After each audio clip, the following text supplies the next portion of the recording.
Ignition sequence starts. 6, 5, 4, 3, 2, 1, 0. Liftoff. We have a liftoff.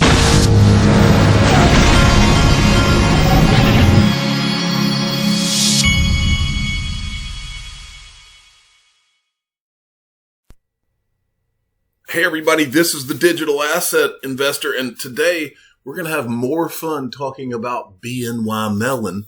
One of my favorite topics is custody of digital assets, because I believe that that is what everything has been waiting on. I think you're starting to see it in the market. Once that custody, it was announced that banks are going to be able to custody digital assets last week, this market has begun to take flight. And I don't think that's a coincidence. We're at $308 billion in this market now, folks. And things appear to finally be taking off. Bitcoin passed the 10,000 mark. That's what usually causes the mainstream financial media to pick up. And remember, don't forget, the mainstream media completely ignored the announcement that banks will now custody digital assets. There are no coincidences, folks. That was intentional. They ignored it. I don't think they're going to be able to ignore $10,000 Bitcoins. Just that round number is something they always jump on. We shall see. Now, Anthony Pompliano interviewed Peter Schiff, and Peter Schiff is he's pretty adamantly telling Anthony Pompliano that even after the custody decision, that Bitcoin ain't it. Listen to this. But my bank, this is what my bank is going to be doing at Europe's big bank when I get the full automated, right? My core banking software, right, recognizes gold as money, just like dollars or pounds or euros or yen. And so you should make it Bitcoin.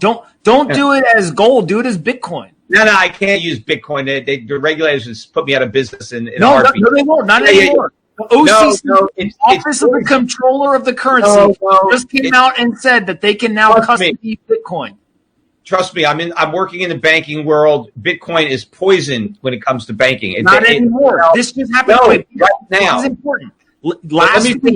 Last week, the Office of the Comptroller of the Currency, the OCC, who oversees all the federal banks, they issued a legal clarification that every single federal bank is approved to custody Bitcoin and cryptocurrencies. I don't care what asset. It doesn't matter what they're approved for. You can't. The KYC is too risky. Nobody will touch it. Believe me. And you have better KYC. You have better.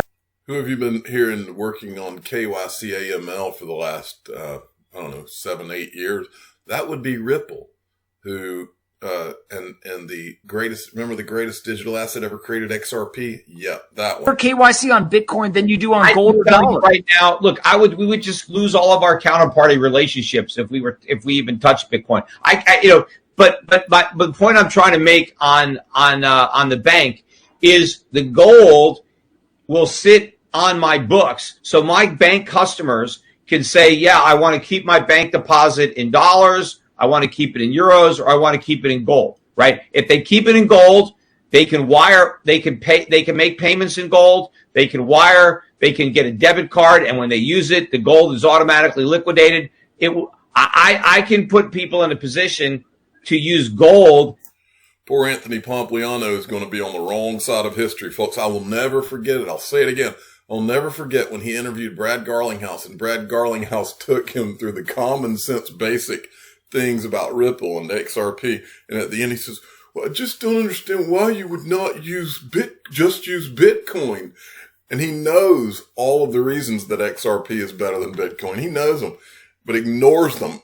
These guys that have stuck their head in the sand on the basic common sense obvious things like this, they've set themselves up for some major embarrassment. The only thing that's ever happening with Bitcoin is one of two things: either just store value, or it's going to run on the XRP ledger. That's the dirty little secret here, folks. And I think that's what Peter Schiff there at the end was kind of talking about, how gold could be put on the ledger. That's what I think that he was really getting at. But I'm not saying he knows or doesn't know about it. Who knows? Michael at BL5 Links sent me this. Mickey B. Fresh liked one of the clips that I played yesterday. I thought I'd play it again because he locked in on one section of it. Right here, we'll play it. I think one of the reasons we are very interested in the crypto market, and we're looking at a number of use cases, is the way Bitcoin trades and the way Bitcoin is going to evolve is the same way any other asset is going to evolve, right? Trading on a blockchain. So that to us is exciting. And one of the reasons we are very interested in the crypto market, and we're looking at a number of use cases, is the way Bitcoin trades and the way Bitcoin is going to evolve is the same way any other asset is going to evolve, right? Trading on a blockchain. So that to us is exciting. And we think, that is a market that's going to, right now it's burgeoning. I think, you have a lot of, that right there, I believe, is what Anthony Pompliano does not get. Okay, Caitlin Long, impact of July 22nd, 2020. When people say the government will ban Bitcoin, you respond by laughing. OCC allows national banks to provide custody services for digital assets. Visa endorses Bitcoin and stablecoins narrative of the government will ban Bitcoin, a persistent myth that died on 7/20/22/20. Who knows where this all goes? All I know is that XRP is the one, and XRP has always been the one. All right. Now this right here is, these things I keep throwing out to you because I don't think people truly realize just what a terrible state of things that the world's in. In New York City, 1/4 of all renters haven't paid their landlords since March. The current events recession is a housing crisis. No, it's much larger than a housing crisis. It's an everything crisis. And for those of you that have been laid off or anything like that, if you have 401ks that you're needing to roll, you need to look at iTrustCapital in the description of all my videos, because they allow you to roll your 401k into an IRA over there, and you can invest in gold, Bitcoin, XRP, all these things. That's what I do. Okay, now let's make that one more thing. This is the XRP Crypto Wolf. 85% of Italy's banks are exchanging interbank transfer data on R3's Corda. 55 banks across Italy are using R3's Corda to vastly speed up the process. The third and final phase is in October, and the association expects to have 70 to 100 banks on the platform. This is from David Rutter. This year.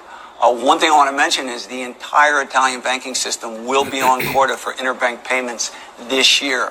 Hundreds of millions of transactions will be transacted on Corda this year. So it is getting real. It's been 6 years. There you go. Now let's talk BNY Mellon.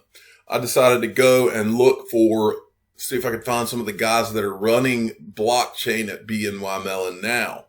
This is you're going to find some of this video interesting that I'm about to show you. The first guy that I found is this guy, Subhankar Sinha, I guess is how you'd say that, head of blockchain digital at BNY Mellon. He's been there 2019 to present. And then before that, he was at PricewaterhouseCoopers, and he's a Columbia grad. So no dummy. Okay.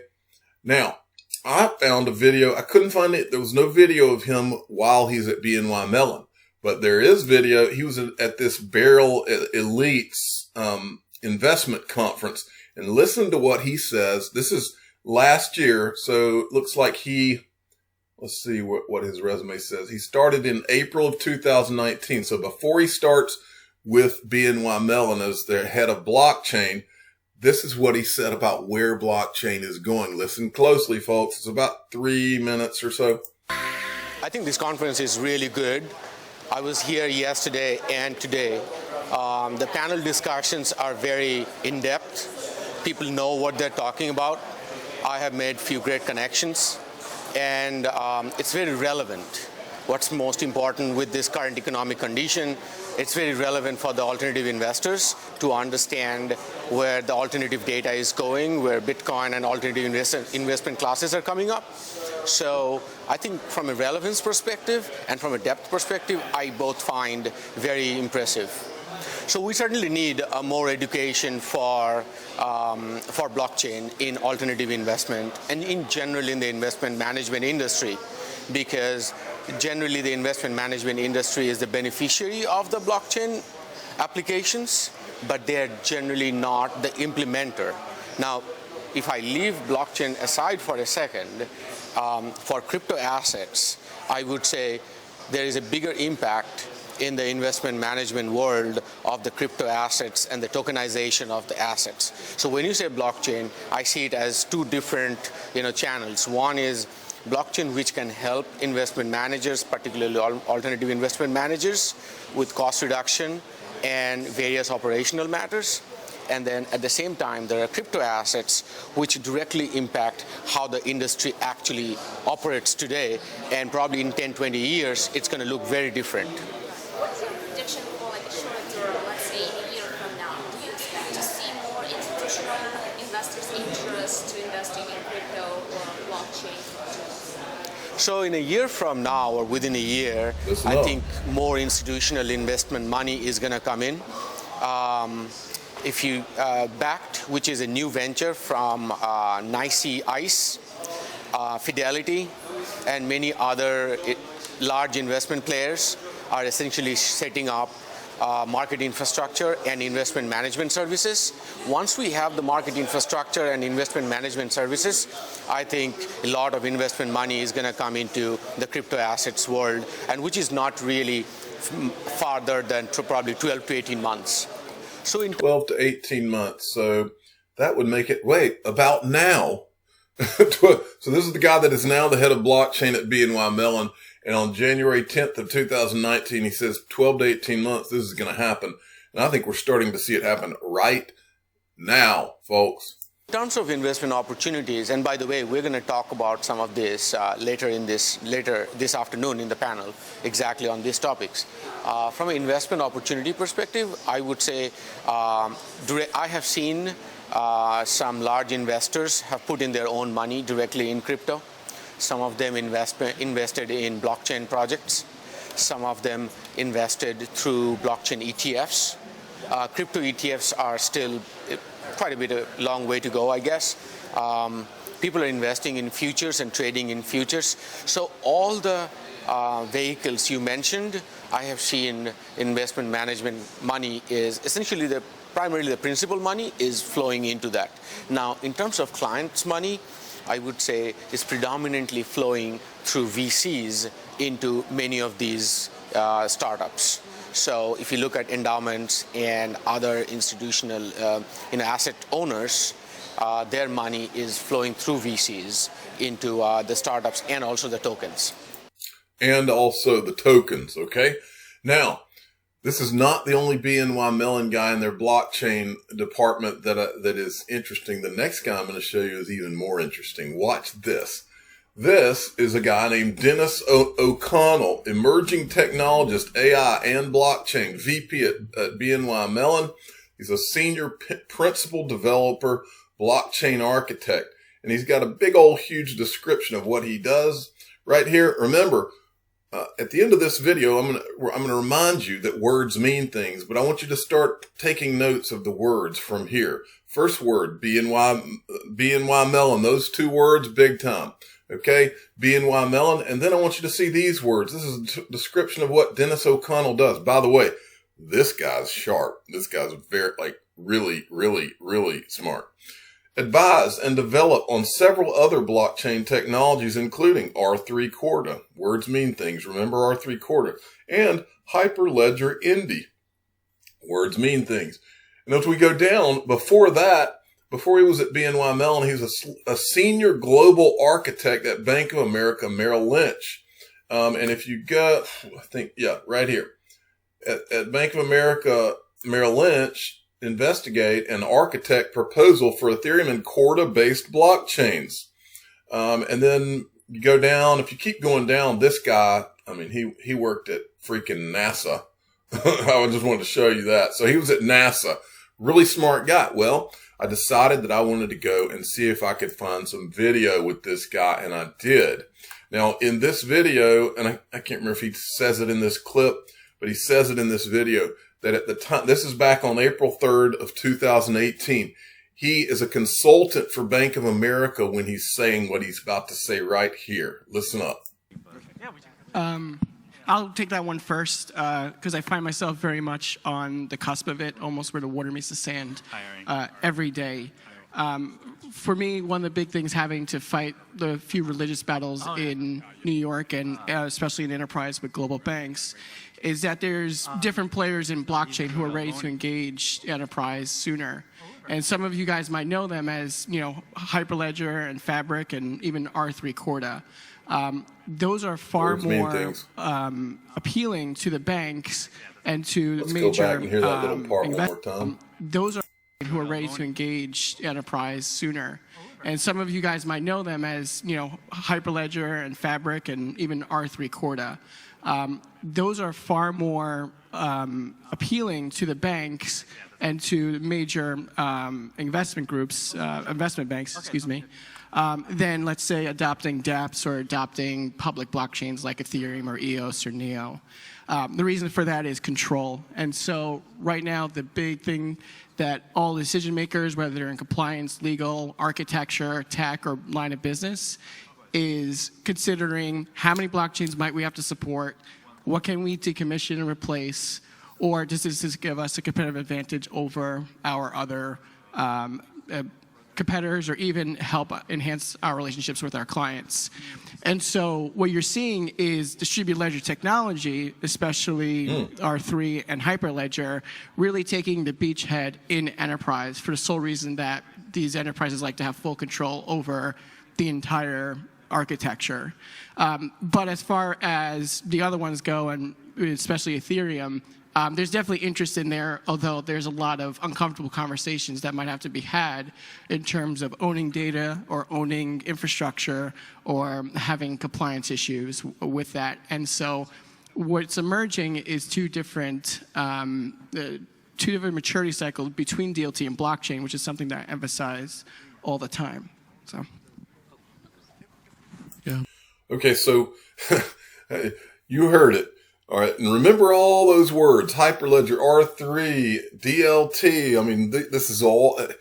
And this guy was at Bank of America. Now he's at BNY Mellon. Okay, he knows all the jargon we've been talking about for over 2 years now. That all these roads that lead back to Ripple and the Interledger protocol. And I'll show you our favorite presentation that Love for Crypto had provided everybody at the end of this, and we'll make sure that everybody understands. But before I go there, my intention when I was watching this video was to just go through it and find all of the clips where this Dennis, what's his name again?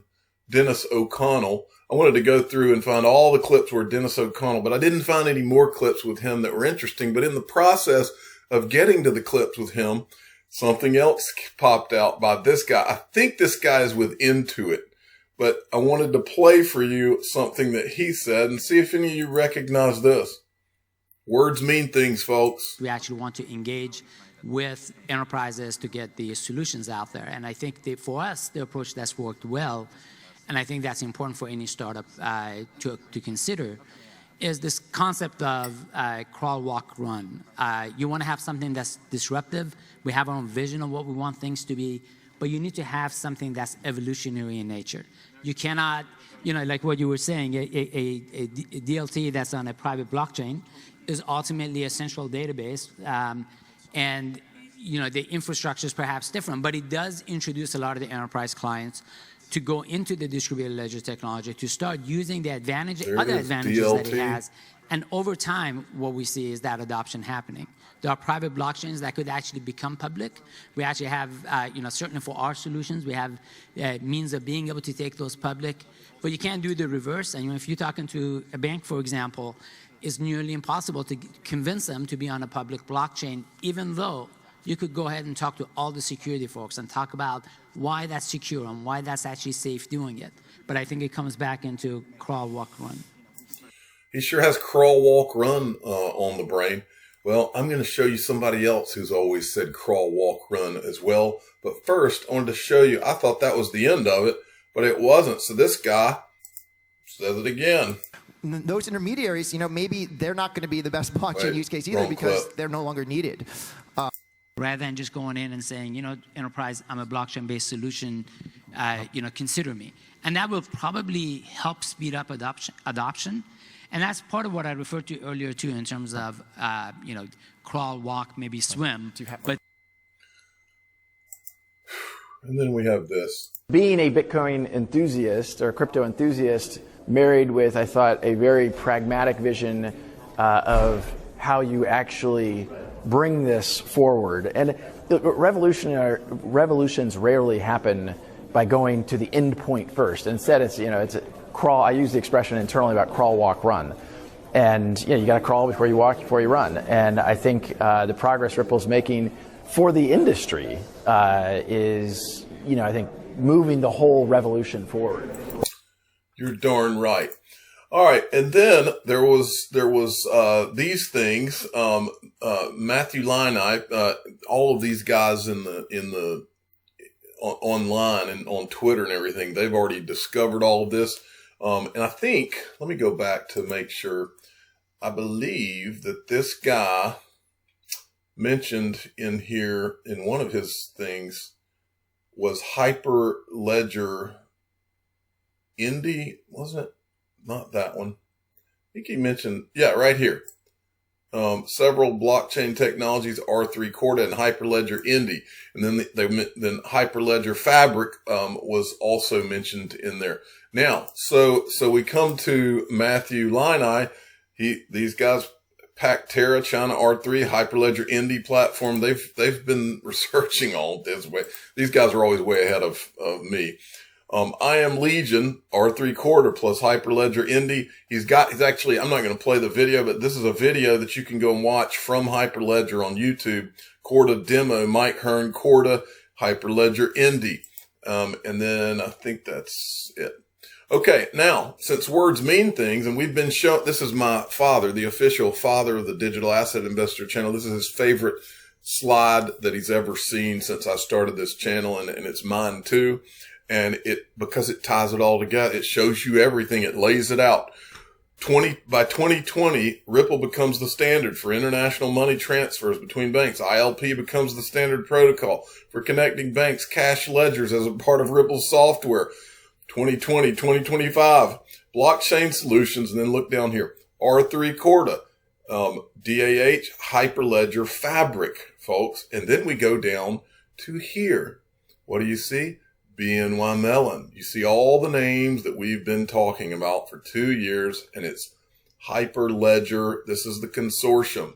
And then, of course, you can't leave this without showing the ultimate slide, which is Interledger, enabling interoperability across platforms. And what is at the center of the whole game? XRP Ledger. I'm the digital asset investor. I'm not an investment advisor. This is for entertainment purposes only. Please subscribe, hit the like button, and tell your friends and family that this whole game is about all the money. And all these banks are this is going to be completely interconnected. It's all of the money, folks. Thank you for listening.